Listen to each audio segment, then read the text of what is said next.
Bapa yang baik, kembali kami bersyukur atas segala kemurahan-Mu. Terima kasih buat waktu dan kesempatan hari ini.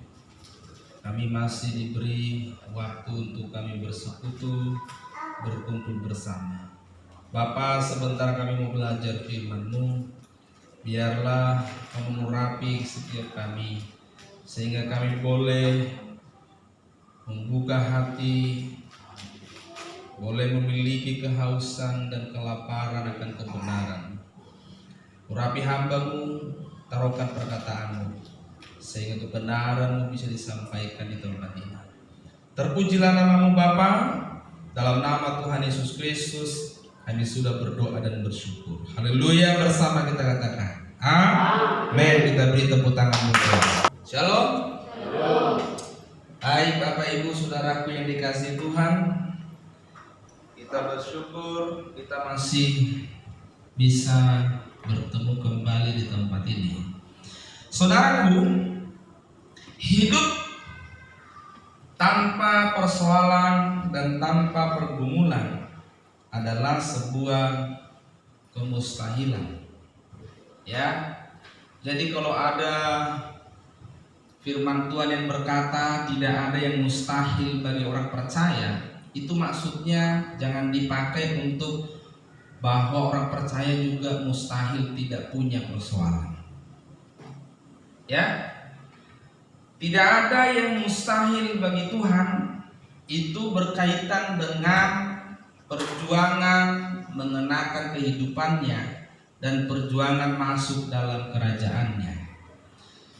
Nah, pencobaan, persoalan hidup harus dipahami dulu sebagai realitas hidup yang pasti akan dialami siapapun.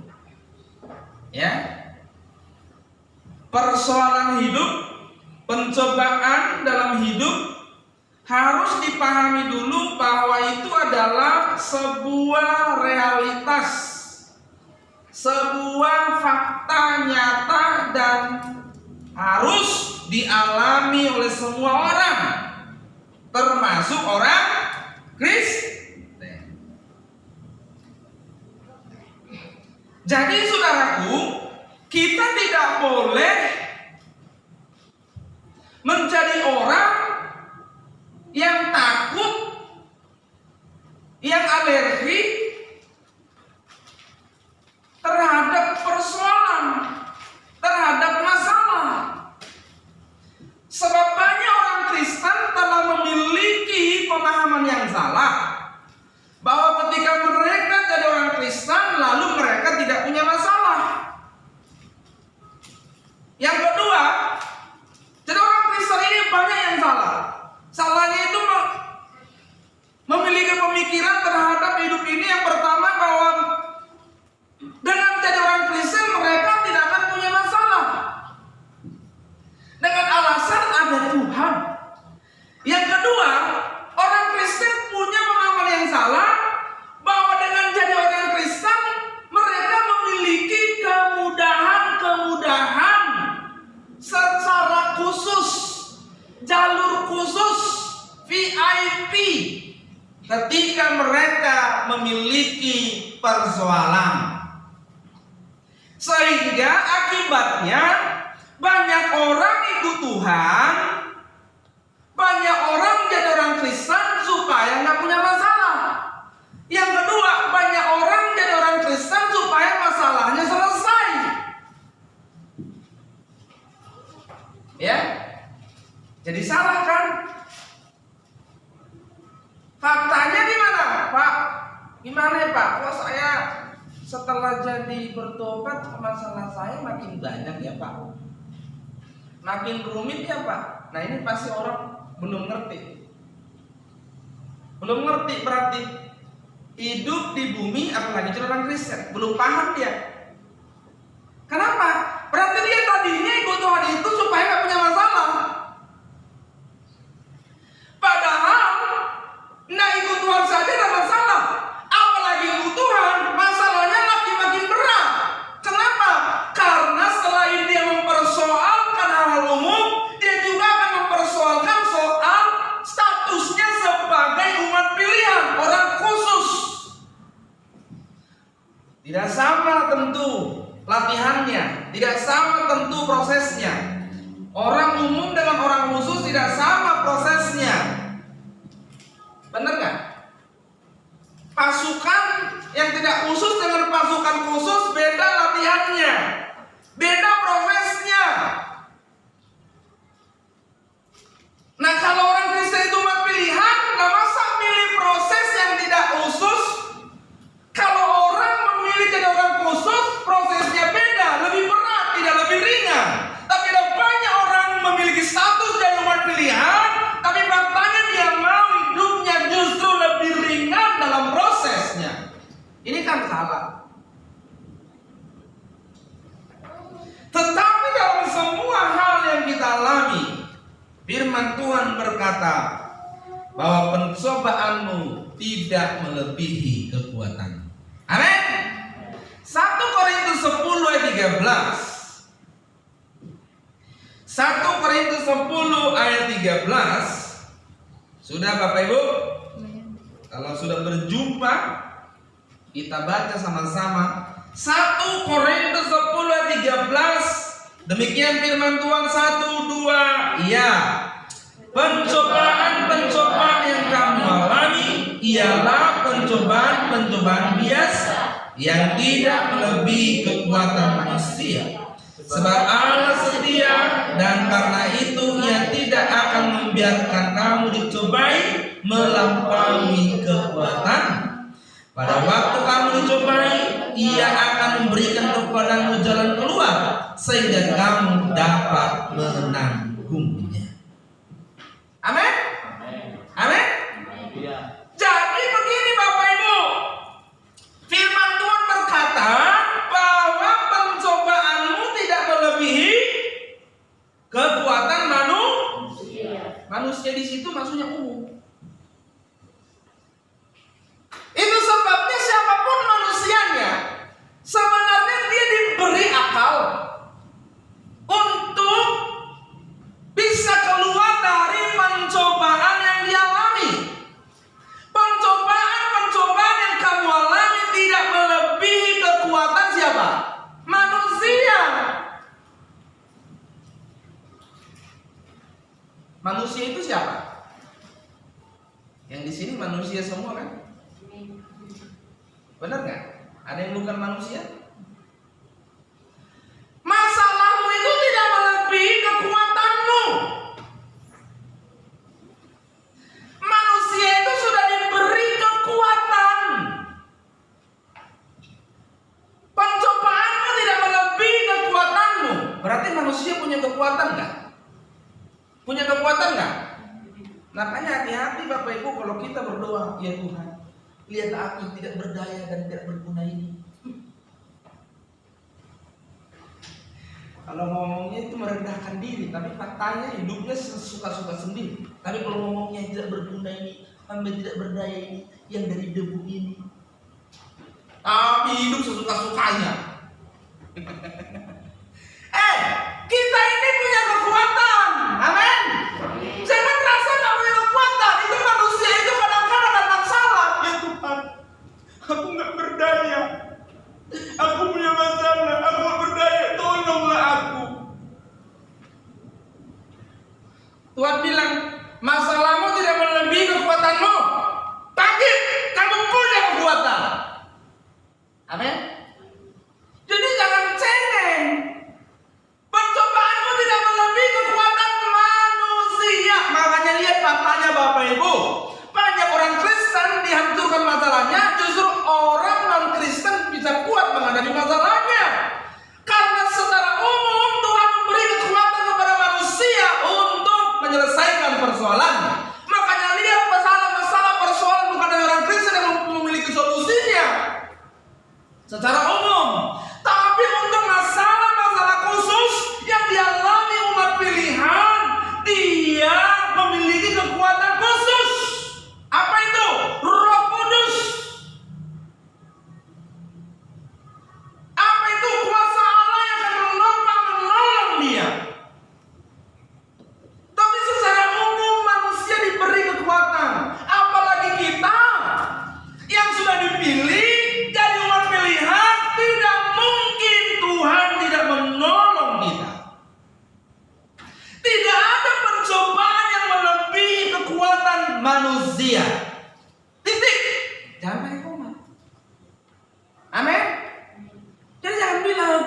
kuat, kamu bukan manusia berarti. Benar nggak? Benar. Kalau ada orang bilang begini, dia punya masalah, aku nggak kuat Pak, bukan manusia kau. Terus apa dong Pak? Ya nggak tahu.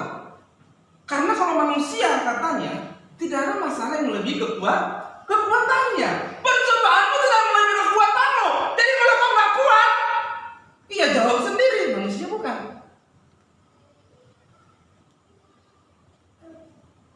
Amin. Manusia kan? Iya. Jangan begitu Pak. Emang firman Tuhan begitu. Tidak ada percobaan yang melebihi kekuatan manusia. Percobaanmu tidak melebihi kekuatan manusia. Amin. Nah kekuatanmu seperti apa? Tapi saya nggak kayak dia Pak. Percobaanmu tidak seperti dia. Kamu punya percobaan sendiri, yang lain punya percobaan sendiri. Yang jelas selama kamu manusia, percobaan tidak melebihi kekuatan.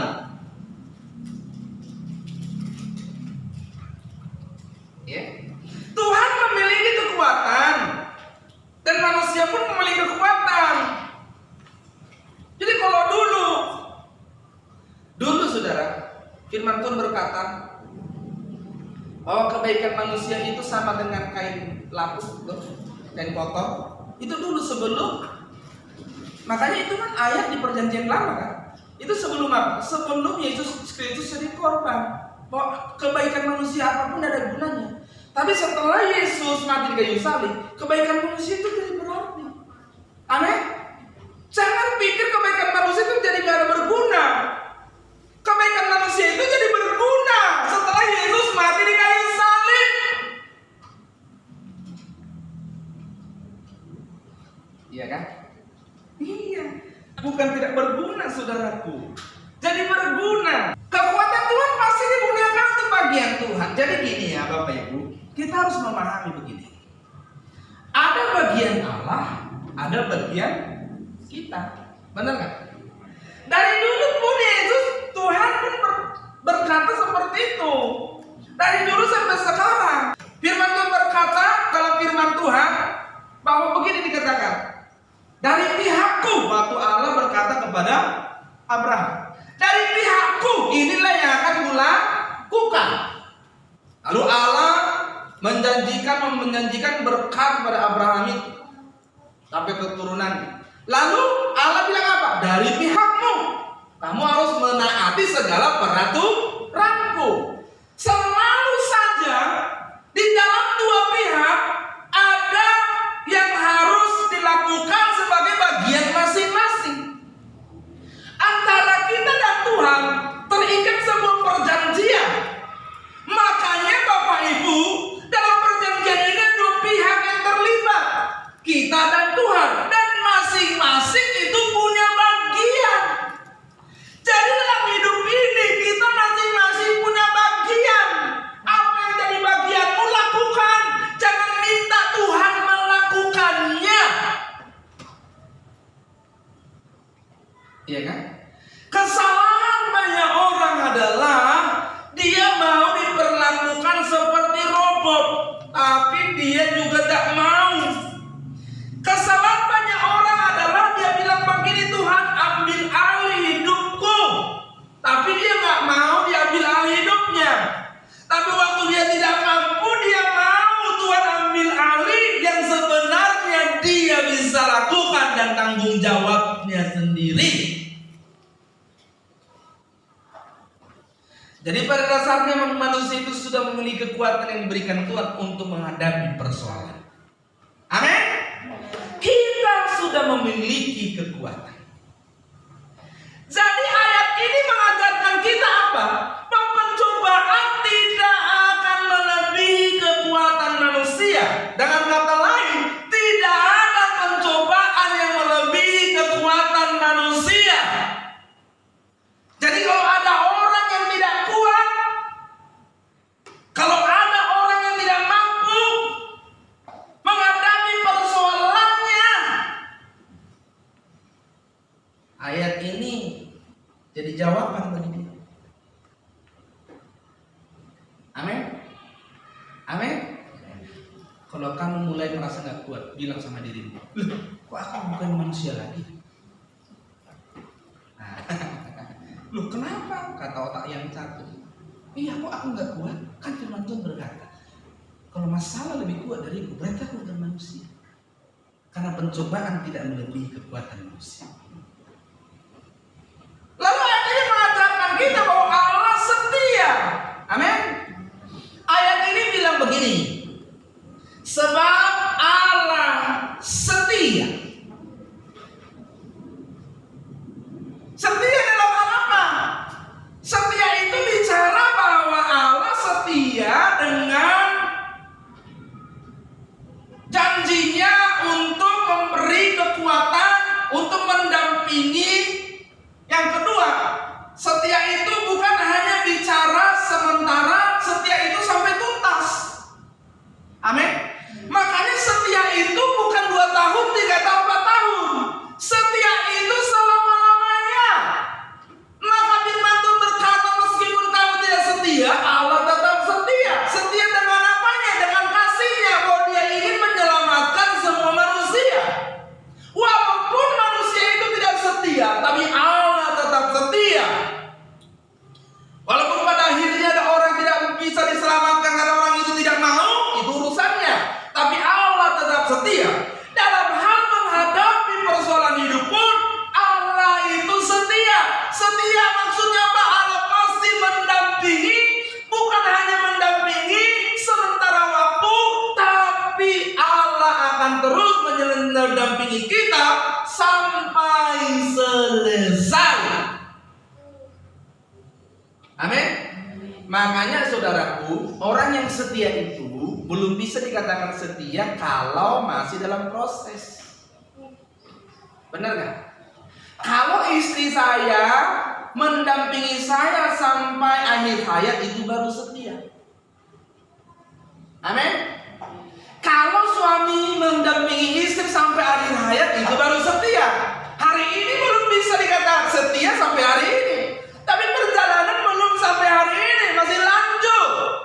Maka kesetiaan yang benar itu adalah kesetiaan yang tidak ada batasnya sampai selesai. Maka kesetiaan kepada Allah yang dibangun hari ini oleh kita dengan Tuhan itu harus sampai selamanya. Kesetiaan hari ini pun nanti akan berlanjut di kekekalan. Apa setia? Dia akan dampingi. Bukan cuma dampingi lalu diam-diam dia ajarin, dia tuntun. Maka dengar, lakukan arahan Tuhan, karena solusinya datang dari Tuhan. Ayat ini selanjutnya bilang apa? Pada waktu kamu dicobai, apa? Kita baca sama-sama 1-2 ayat. Pada waktu kamu dicobai apa?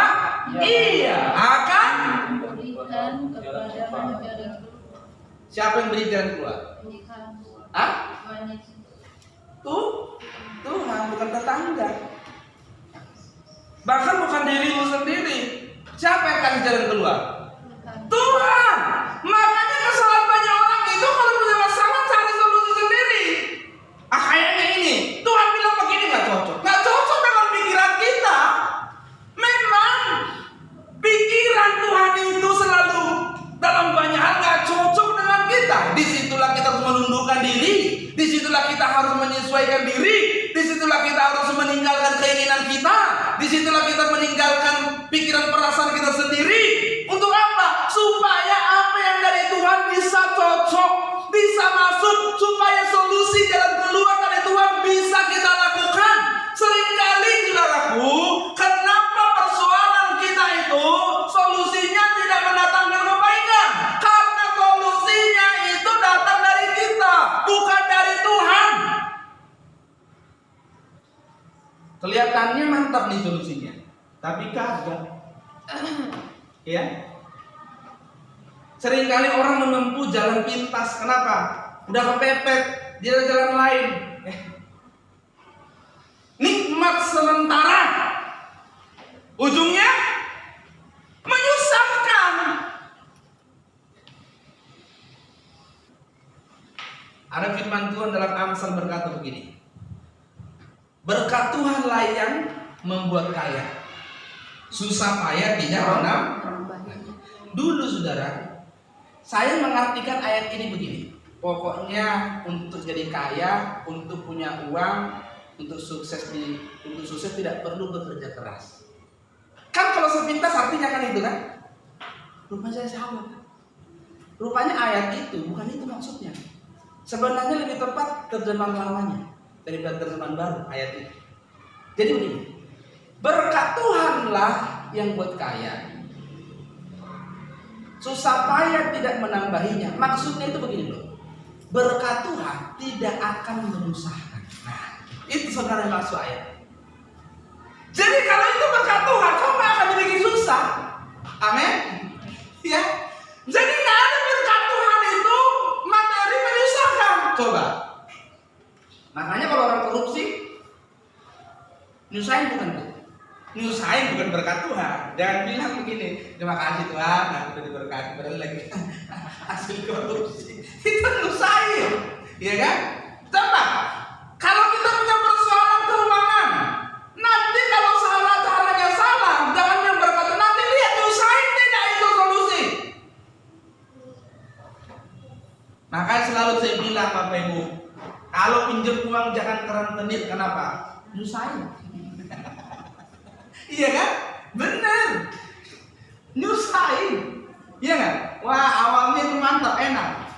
Iya saya punya utang nih, kredit utang nih. Utangnya berapa Pak? 50 juta. Oh saya punya, mau? Yang penting lunas utangmu. Ya udah, dia lunas seminggu. Minggu pertama masih aman, minggu kedua mulai minggu keempat kelihatan. Karena bunganya 20%. Kalau ngutang 50 juta bunga 20% berapa? Hitung sendiri. Dia tinggal menghitung hari-harinya dalam apa itu? Pikiran yang kalut sudah. Terus gimana? Kalau saya punya duit bilang dong berterus terang. Ya tepat Bu. Gimana ya? Saya udah salah sebenarnya. Akhirnya terjebak begitu. Saya belum punya uang tapi saya ingin berusaha melunasinya. Kalau sekarang tidak bisa lagi Pak. Oh nggak boleh dong. Terus gimana Pak? Ambil aja Pak. Serahkan yang mau. Bener nggak? Itu tamu. Kalau mau, kalau nggak, ya sudah. Kalau begitu bayar ya saya serius kok bayar ya main-main. Amin. Jangan kau lipat-lipat. Apalagi kalau kecuali kau bisa apa tuh? Menjamin bahwa kau bisa membayar bunga-bunganya. Jangan gali lubang, tutup lubang, gali lagi yang lebih dalam. Jangan. Untuk menutup lubang yang kemarin, lubang yang lebih dalam lagi. Lama-lama semua kau lubangin. Udah kayak sarang tawon. Berlubang semua. Allah setia dan adil. Allah setia itu bukan berarti dia ambil alih masalahmu. Enggak.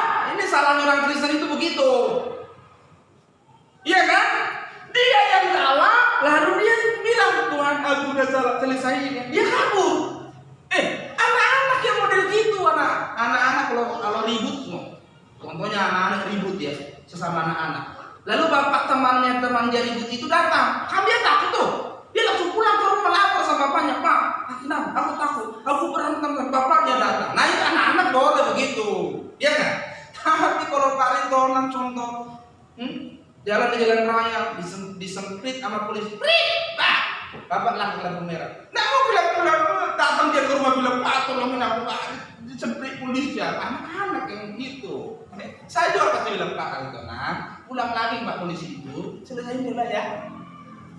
Ya enggak? Kalau udah dewasa itu selesai masalahmu, ada caranya. Kalau mau salah bilang saya salah, maaf Pak. Iya tapi bapak didenda ini. Apa ditilang silakan Pak. Nah itu konsekuensinya. Jangan pula kau bilang dalam nama Yesus anak Tuhan tidak boleh ditilang. Yes, gimana enak aja. Anak Tuhan tidak boleh ditilang. Kau udah melanggar 2 kali. Udah anak Tuhan tidak boleh melanggar harusnya, bukan tidak boleh ditilang. Amin. Iya kan? Nggak bisa. Lalu kau punya masalah mentang-mentang anak Tuhan Yesus, anak Tuhan. Lalu tiba-tiba salah bilang. Sementara firman Tuhan berkata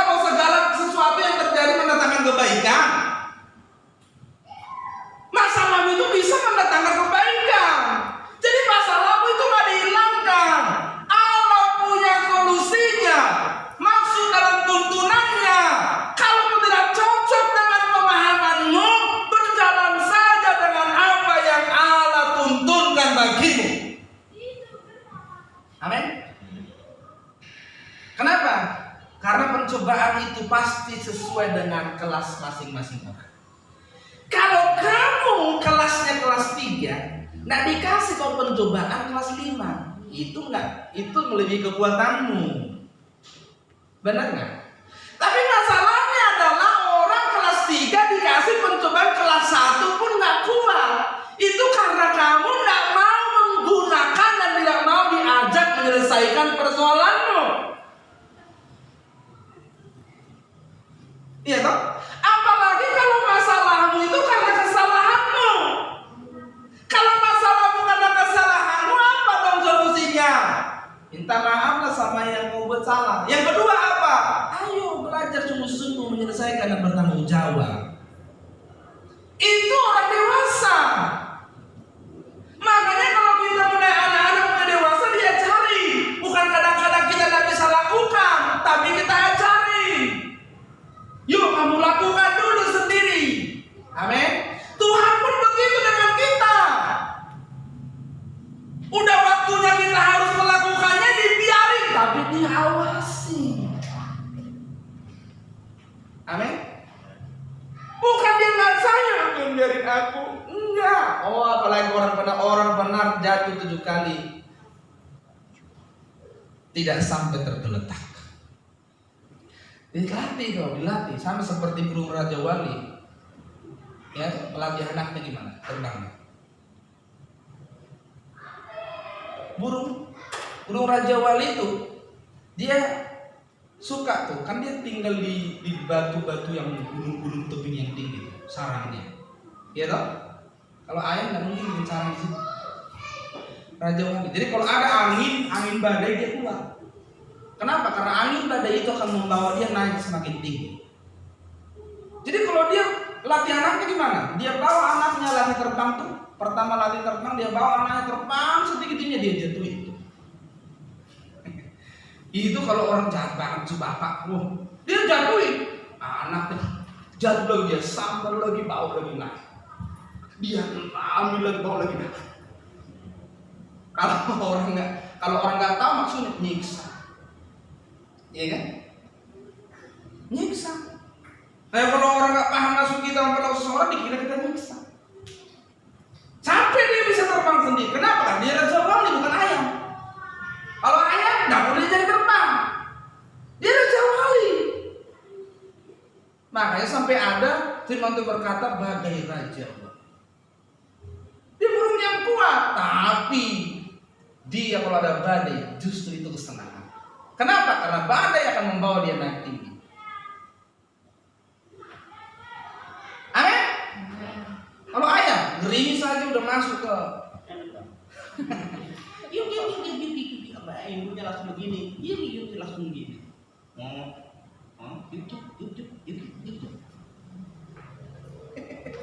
Itu baru gerimis. Makanya kalau anak Tuhan katanya baru gerimis, udah makurtuk, bahasa Indonesia makurtuk apa kurtuk?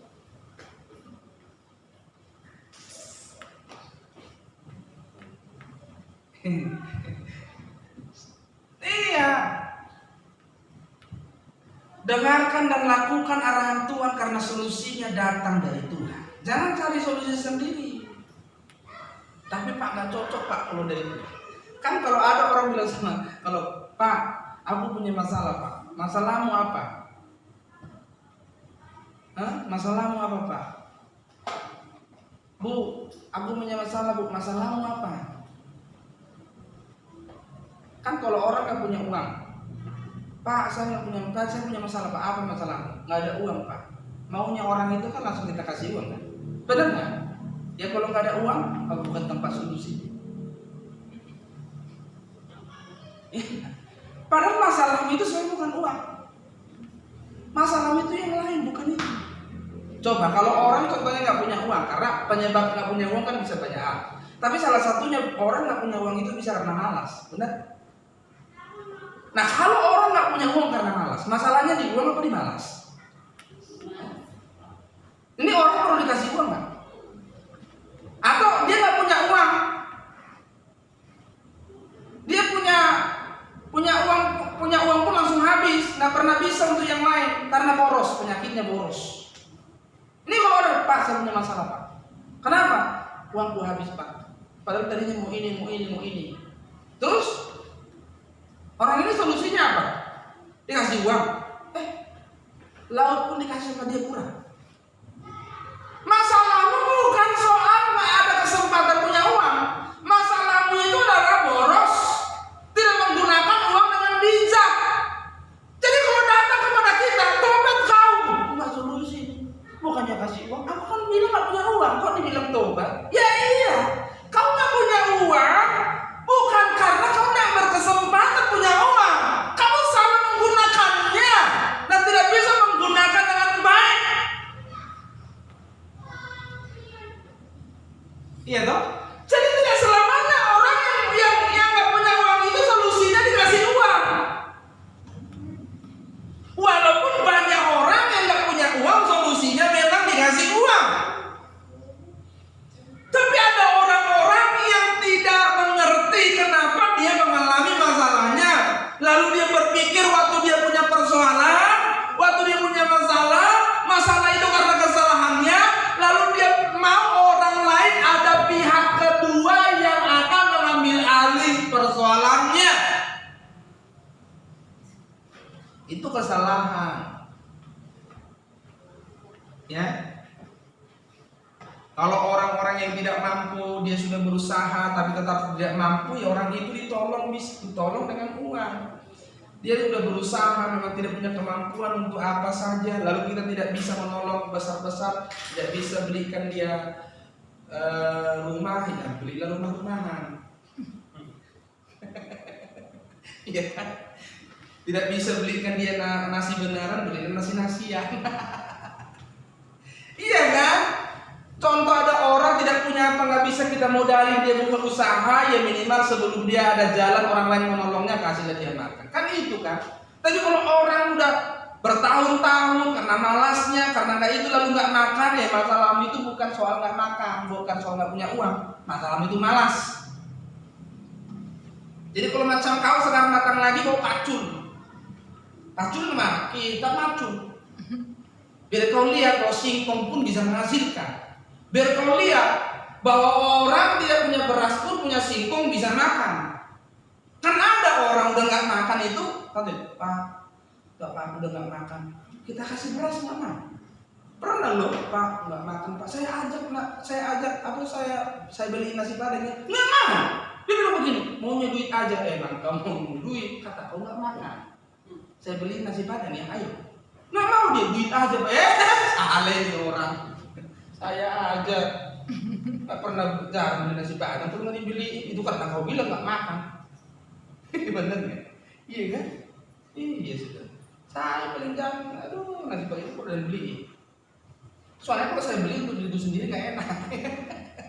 Iya kan? Ya, daripada nggak bisa beli untuk 5 orang 6 orang, lebih bagus lah kita nggak usah beli. Ya. Kalau beli 1 dikerubutin 6 orang, saya tinggal kertasnya dong.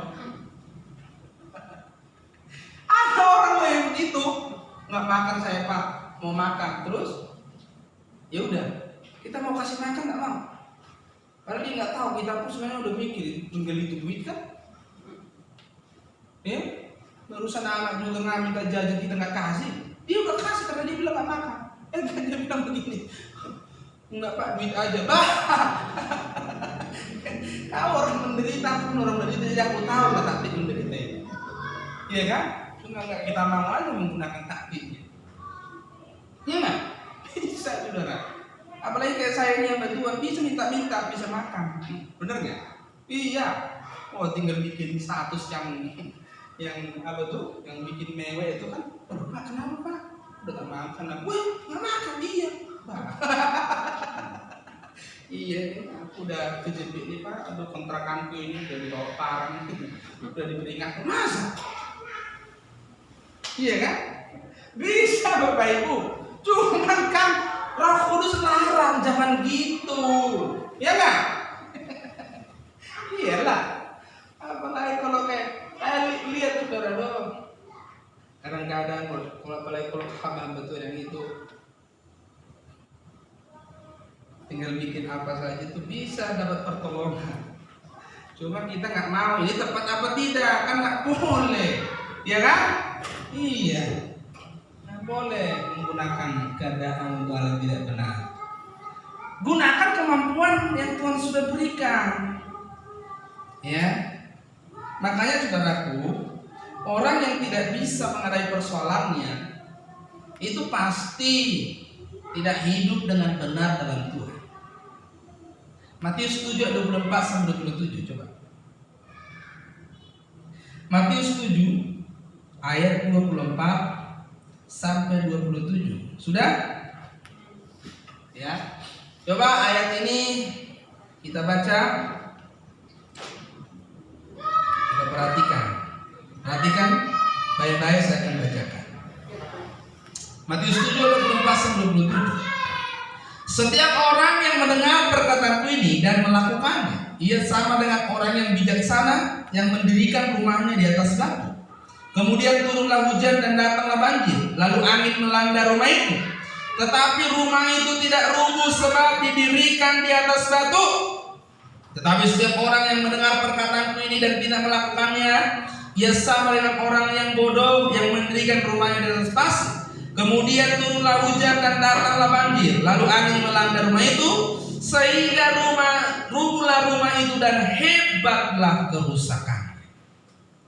Jadi Bapak Ibu, orang yang dikalahkan oleh persoalan, orang yang dihancurkan oleh pencobaan, orang yang dihancurkan oleh masalah adalah orang yang tidak hidup dalam firman Tuhan. Dia tahu, dia dengar. Dia tahu dan dia dengar, tapi tidak lakukan. Orang yang begini katanya lalu datanglah hujan, angin, banjir. Apa sih hujan, angin, banjir? Masalah, pencobaan. Jadi jangan nanti, aku nggak pernah Pak ditanya hujan Pak, banjir, angin juga nggak Pak, angin sepu-sepunya Pak. Jangan gitu. Maksudnya itu apa? Masalah, persoalan, pencobaan. Ya? Yang dengar firman dan melakukannya datang masalah. Yang tidak dengar firman, yang dengar firman dan tidak melakukannya datang juga masalah. Apa yang membedakannya? Hasilnya. Yang dengar dan melakukan tetap berdiri kokoh. Artinya apa? Dia lebih kuat dari masalahnya. Masalahnya bisa diatasi. Masalahnya tidak menghancurkan hidupnya. Masalahnya tidak mendatangkan memburukan kehancuran dalam hidupnya.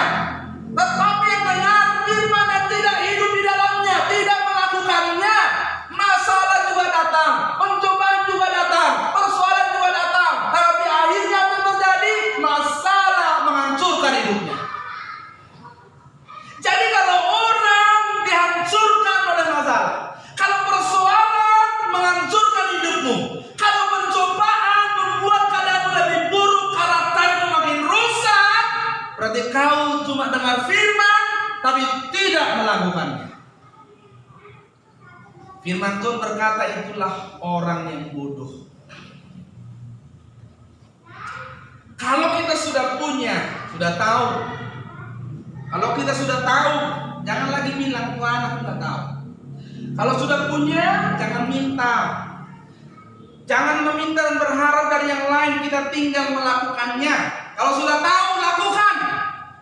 Udah tahu, itu bagianmu. Sudah tahu bagaimana kamu harus melakukannya, lakukan.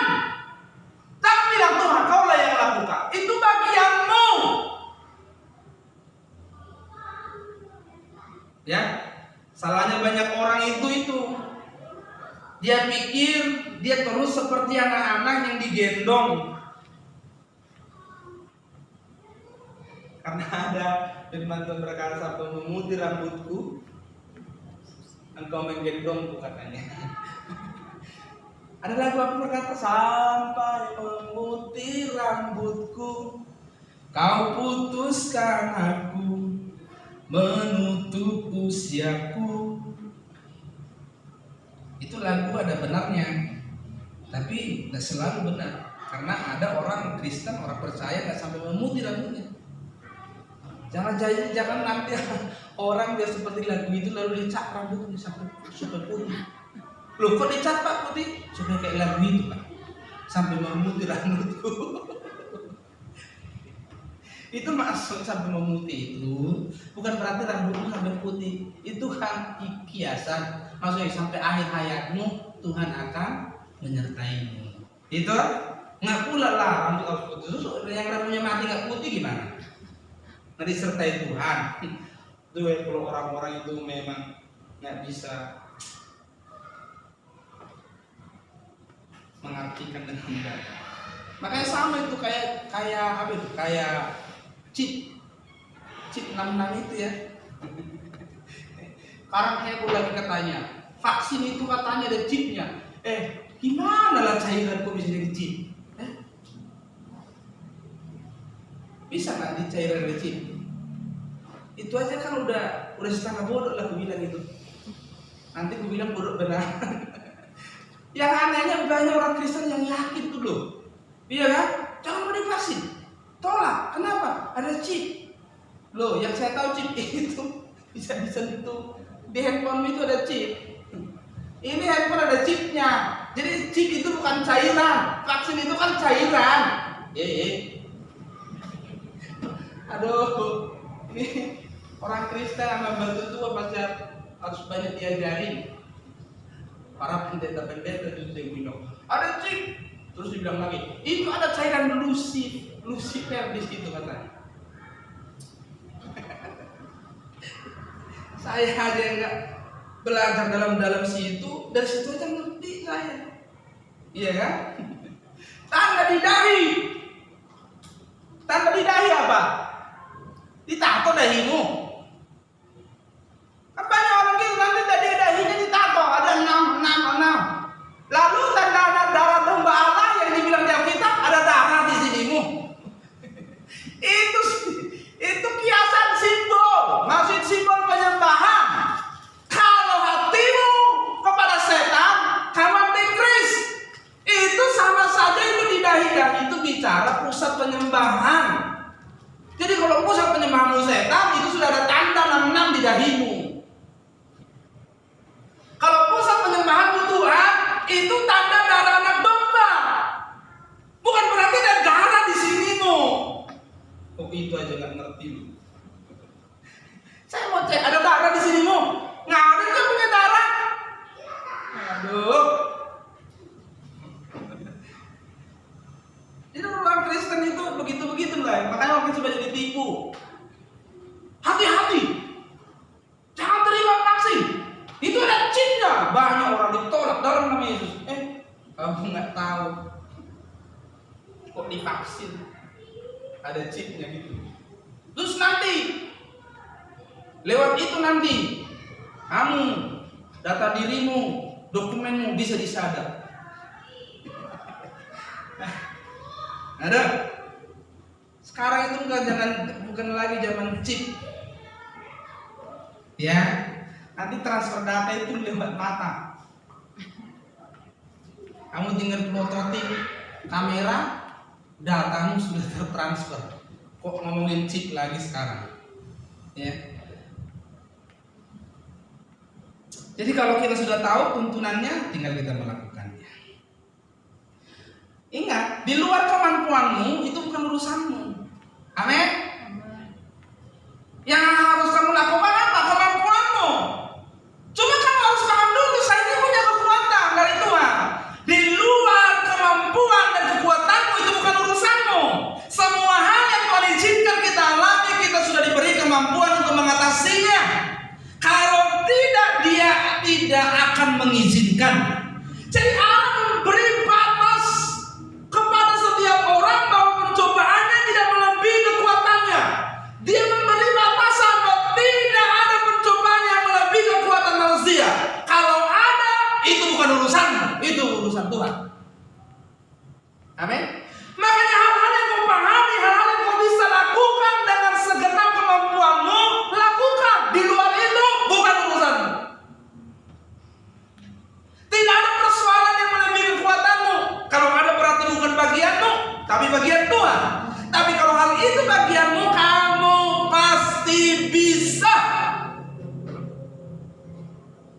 Cuma kadang-kadang orang nggak mau berjuang. Kamu pasti bisa, lakukanlah. Jangan minta Tuhan melakukan apa yang menjadi bagian. Amin. Jangan lari. Anak raja itu bertanggung jawab. Anak Tuhan itu belajar bertanggung jawab. Ciri-ciri anak Tuhan yang benar, dia bertanggung jawab. Bahkan dia salah pun dia berani bertanggung jawab. Saya tanggung jawab. Ini salah saya. Jadi bukan melempar. Udah Tuhan, aku salah, selesai ya, aku kabur. Kan banyak orang begitu. Banyak orang begitu. Dia yang buat salah, oleh karena kesalahannya ada masalah. Dia mau Tuhan ambil alih. Dia tidak mau diajar belajar bertanggung jawab. Kita ini makhluk yang bertanggung jawab. Ingat, Tuhan punya bagian dan kita punya bagian. Amin. Bagian Tuhan apa? Memberkati kita. Bagian Tuhan apa? Di perjanjian baru memberi kasih karunia, keselamatan. Bagian kita apa? Kerjakan keselamatan dengan takut dan gentar. Bagian Tuhan apa? Menebus dosa, memberi peluang, memberi jalan kepada keselamatan. Bagian kita apa? Hiduplah dengan benar, hiduplah dengan kudus, hiduplah dengan suci, sempurna seperti Bapa. Itu bagian kita. Jadi untuk berjuang hidup benar bukan bagian Tuhan. Jangan berkata begini, Tuhan aku mau hidup benar, lalu kau nggak bikin apa-apa. Aku mau hidup kudus, lalu kau tidak merespon dengan benar segala keadaan. Kita lalu berpikir otomatis kita kudus, otomatis kita suci, otomatis kita benar. Tidak bisa. Itu bukan bagian Allah. Bagian Allah memberi kesempatan, memberi pertolongan. Kalau kau mau, dia tolong. Jadi kalau ada sesuatu di luar kemampuan, bukan urusanmu. Apa yang kau lakukan yang sesuai kemampuan. Tapi jangan udah jadi bilang, ini ketinggi kayaknya gak mampu, bukan bagianku, padahal itu bagian. Semua persoalan harus membawamu kepada perubahan hidup menuju kesempurnaan. Ya. Jadi fokus kita bukan menyelesaikan persoalannya, tapi perubahan hidup menuju kesempurnaan. Ini bukan berarti kita menolak penyelesaian masalah, tapi lebih dari sekedar masalah selesai, karakter kita yang penting semakin berubah. Nah ini orang Kristen harus tahu, lebih dari sekedar masalahmu selesai, lebih daripada sekedar masalahmu berakhir, karakter hiduplah, karakter kita lah yang lebih penting diubah melalui masalah kita.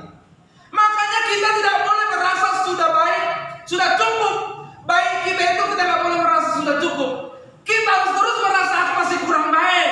Aku belum seperti yang Tuhan inginkan. Buktinya apa? Aku nggak salah, masalah masih ada saja. Aku sudah benar, masalah masih ada saja. Apalagi karena udah salah. Buktinya kita masih belum seperti yang Tuhan mau. Nggak salah tapi masalah masih ada. Udah benar juga masih jadi perlakuan tidak benar. Berarti ada yang harus ditingkatkan di kita. Itu artinya urusan karakter yang belum seperti Yesus adalah persoalan utama kita. Seringkali kita salah melihat. Persoalan utama kita bukanlah hal-hal yang kita alami itu, tapi ada karakter kita yang sedang digodok dan sedang diproses oleh Tuhan. Nah itu artinya kita harus terus-menerus semakin berubah. Tidak ada alasan tidak semakin berubah. Semua kita masih diberi ruang semakin berubah. Jangan sampai kita gak berubah sampai urusan karakter kita selesai. Bukan persoalan kita yang harus selesai atau tidak ada. Yang paling penting adalah urusan karakter kita selesai. Sekalipun masalah kita nggak selesai, tapi urusan karakter kita selesai. Amin. Kita pasti bisa, karena kita sudah diberi kemampuan itu. Semua persoalan akibat dari kesalahan kita akan selesai dengan sendirinya ketika kita berubah. Amin. Jadi begini loh Pak, kalau ada masalah terjadi karena kesalahan, ya, dengan berubahnya dirimu, masalah itu akan selesai. Lalu kalau ada persoalan terjadi bukan karena kesalahan, apa maksudnya? Ada kedewasaan rohani yang sedang Tuhan bangun dalam hidup. Jangan berhenti berjuang. Kenapa saudara? Ujung dari semua solusi jalan keluar yang paling tinggi dari apa yang kita alami adalah perubahan karakter kita. Ya, karena manusia itu seringkali saudara, kebanyakan persoalannya, masalahnya itu karena karakternya yang belum benar. Coba aja cek, ya, coba cek saudara. Ujung-ujungnya rupanya karakter kita yang belum seperti yang Tuhan harapkan. Kalau karakter kita belum seperti yang Tuhan harapkan, apapun bisa jadi masalah. Ya, makanya waktu kita tidak salah, ada masalah, karakter kita juga sedang diproses supaya semakin mengenakan hidupnya Tuhan Yesus. Nah, itu sebabnya Bapak Ibu, hari ini kita mengerti bahwa tidak ada persoalan yang melebihi kekuatan.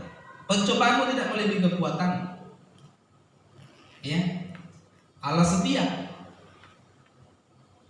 Dia akan menolongmu pada saat kau dicobai.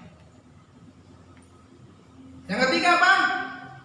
Allah akan memberi jalan keluar. Amin. Ingat, Ia memberi jalan keluar, bukan kita yang cari jalan keluar.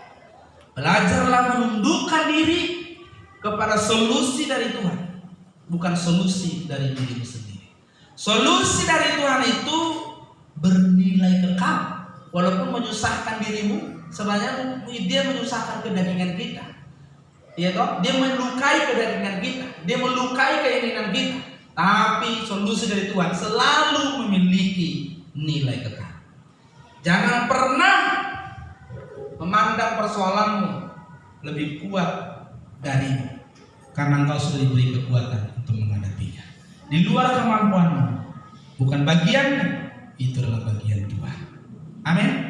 Biarlah kita tetap kuat menghadapi apa saja yang terjadi dalam hidup kita, sampai kita mengakhiri hidup ini dan kita menjadi orang-orang yang menang. Tuhan memberkati kita. Kita berikan tepuk tangan bagi Tuhan. Mari kita bangkit berdiri. Kita datang